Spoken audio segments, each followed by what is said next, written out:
So, Feast. We just finished watching it. Feast from 2005 by director John Gulager, and when it came out, he won Best Director at Austin Fantastic Fest. Yeah, yeah. So this is a film that came out the same year that Doom came out, and it is a monster movie. And doesn't break any conventions with its setting. It's, you know, the typical Night of the Living Dead style in a bar. In a bar. Bunch of people just stuck in a bar, you know, get attacked by what the fuck? We never really find out what they are supposed to be, do we? No, it's just like they are monsters. They're better looking Hell Knights than Doom, obviously. Yeah, so a bunch of people in a bar getting attacked.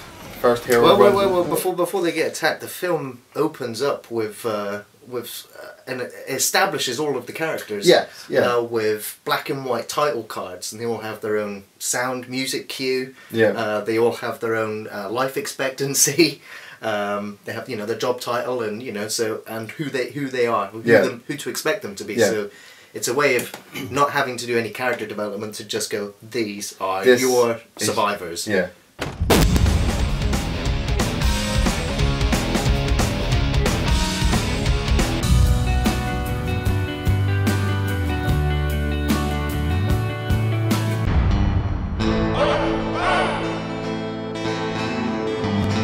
That was a great opening. It's not something that's done very often, because, you know, you're supposed to develop these traits over time. But this film, as you were about to say, just hits you straight into the action.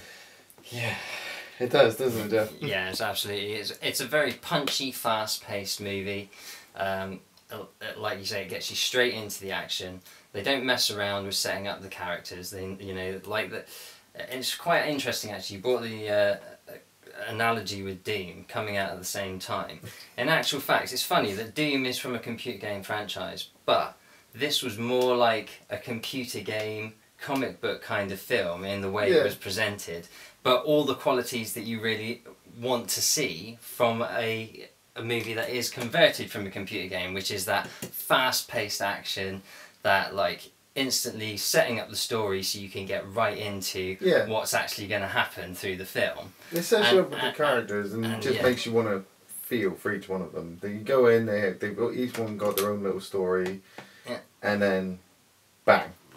You're introduced to the hero. The hero. Well, I mean, during the opening, when it's setting up the characters, you've got that point of view camera that's just racing towards this light in the horizon. And as it's getting closer, the hero bursts in the door, and he gets his own title card, hero, life expectancy, kicking ass. Kicking ass. And he's the one who tells them the situation, what's happening, and this is what, like 10 minutes into the film. Yeah. Unless you people want to die, you'll do what I say, and you'll do it fast. Mine's bigger than yours. Listen to me. A storm of hell's coming down on this place any second. And then straight after that, they get attacked. Spoilers? Yeah, it's 2005. We can spoil it. It's more than 10 years old. The guy gets his head ripped off. They got claws like Ginsu knives and more teeth than a chainsaw. Any questions? Yeah. Who the hell are you?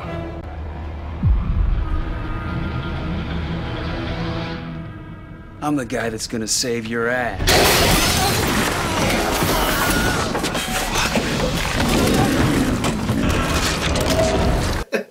And you're sat there like... It was a very deep blue sea moment, wasn't it? Very, very deep blue sea. You know, he's dead, and everyone's like, what the fuck? What the fuck's going on? You know, all this crazy shit, little weird skeletal babies in rags running around hunting mooses' faces, and then the heroine runs in. And yeah, same title card again, you know, you're expecting her.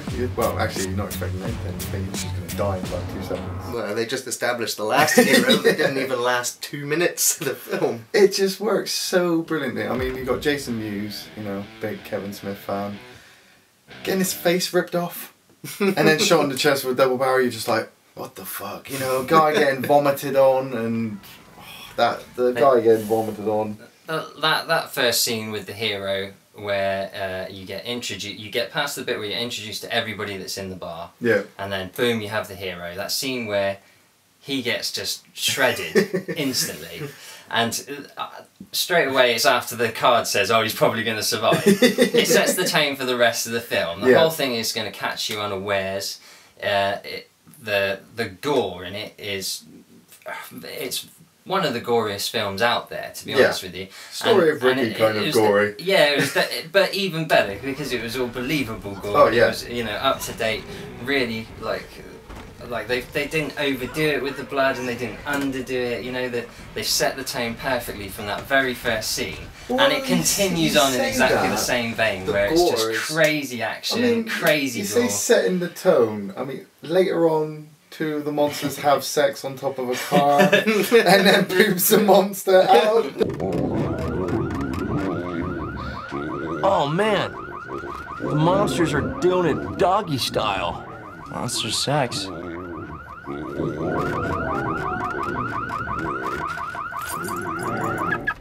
They set the tone went, whoa. Well, the comedy was there right from the very beginning, you know, in the kind of the characters that they set, and then the fact that they're going to set you up to think one thing's going to happen, and immediately, you know, something else happens instead. It's a black comedy, very much so. If you find gore, you know, really kind of offensive, then you may not even find it funny at all. But you should probably avoid this film. You should avoid this film. This is the second time I've watched it, and I felt the drama from it the second time. I was just about to say that when you mentioned that the gore was very realistic and that they set the tone and they mixed it with comedy. There's a scene in the film which is, by all means, hilarious. And the mother, she has a son. And his title card is to live a long and wonderful life. And so the film asks you, would they kill a cripple? Will they kill an 8-year-old boy? Fuck yes!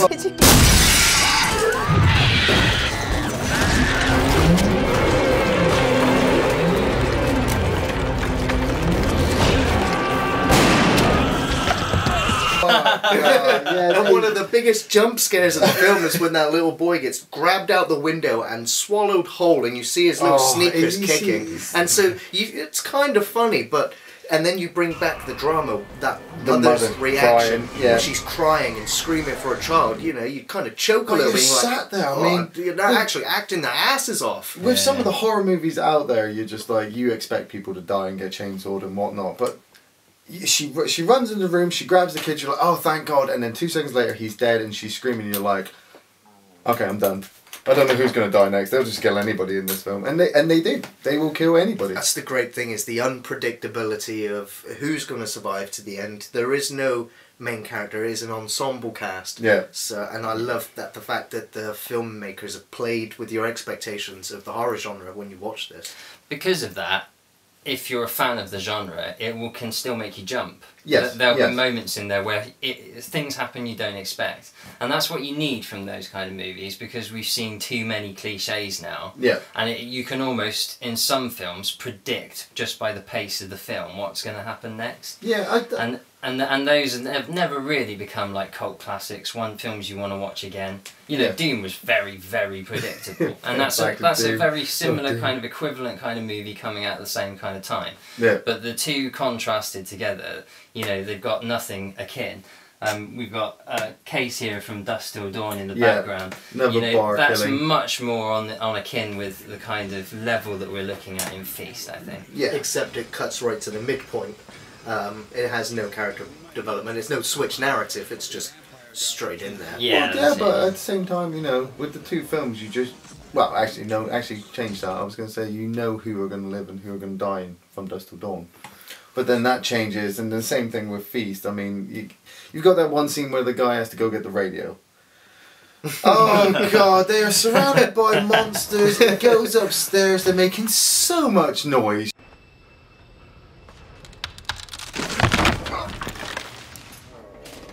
I'm okay. Okay. I'm okay. I'm okay. I'm okay. I'm okay. He's like, I'm alright. I'm alright. It's just like, shut the fuck off. And he goes in and he messes with that radio really loudly. Mayday, Mayday, and you're like, he's going to get his head ripped off. He's going to get his head ripped off. And then he makes it out of the room, but they have this whole thing with the key broken. And she rips out the bartender's earring and fixes the door. I'm like, all that? They're just setting themselves up to fail. I know, you just have to the baby on the stick. Oh, what's he called? The guy who's a professional Motivational motivational speaker, the Yeah. coach Coach. speaker. Fucking genius. We're stuck here. I can see this. But what we need to do is think outside the box. We don't need to fight them. We need to scare them. We need to scare them back. This is a species standoff. We just need to show them that we are not vulnerable, that we are formidable.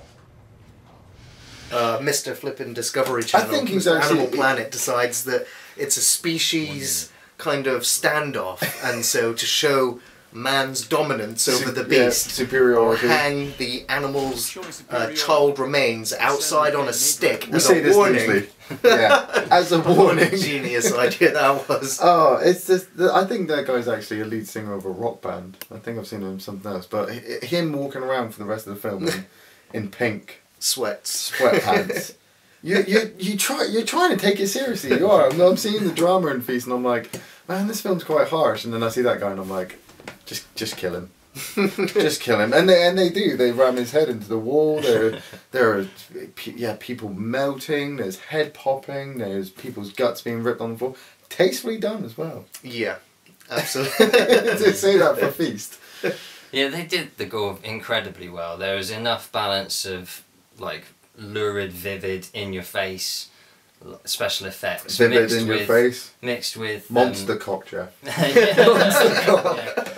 Mixed with suggestibility and all that sort of, like they managed to make it so that you really are wincing at some of those moments where you're like, oh, that's quite hard to do, especially with a modern audience, I think. It is, and that's again another reason why I like the film, that it challenges you as well of how much grossness you can take.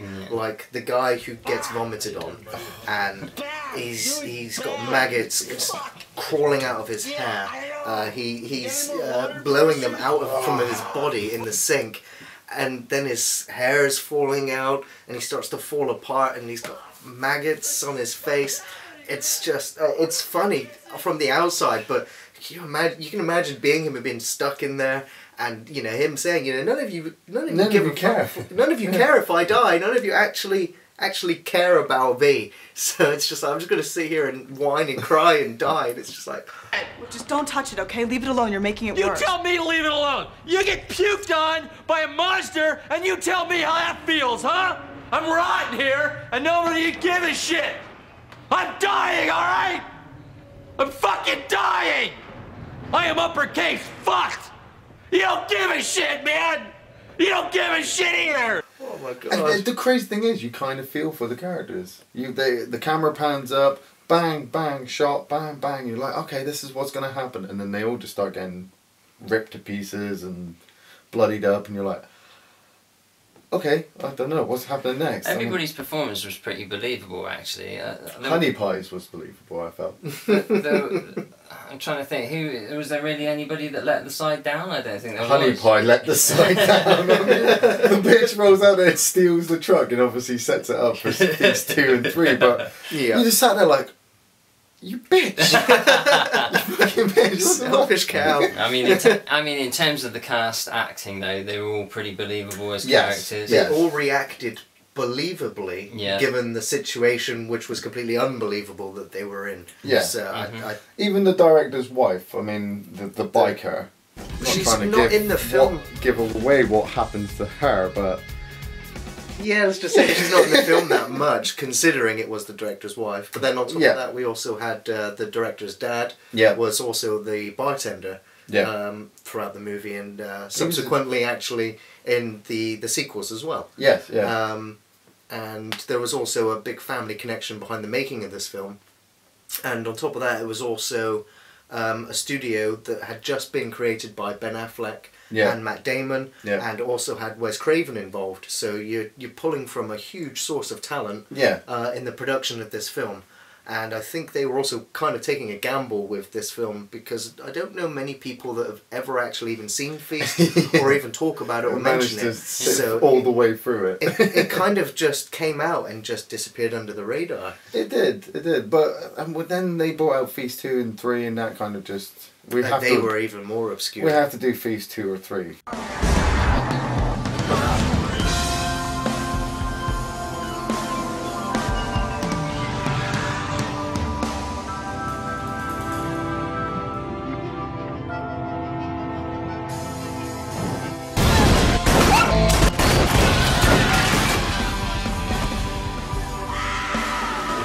Looking forward to seeing what else they come up with in the rest of their career. Well, I can tell you now that John Gulager, the director, actually, after the Feast trilogy, the last film that he directed actually only just came out last year. Yeah. And that was Piranha 3 Double D. And that is a piece of shit. Seeing the Feast movies and then going to see a Piranha movie by the Feast director, that was Well, I mean, Feast 1 is brilliant. It is, but he had he had the studios behind him, and he had some great talent behind him. Ben Affleck. So Feast 2 and 3, I mean, we could do Feast 2 and 3, but then they don't stand up to standard. Feast is a brilliant horror movie. Yeah, it has a budget, it has finesse in everything. If you just want to blow somebody's mind, you go, watch this. You know, we're talking, Brain Dead. We're talking a little bit better than, say, Evil Dead. The first one, brilliant, but... So would you recommend it then, Iain? Oh, definitely. I would definitely watch it, as long as you can stomach the gore.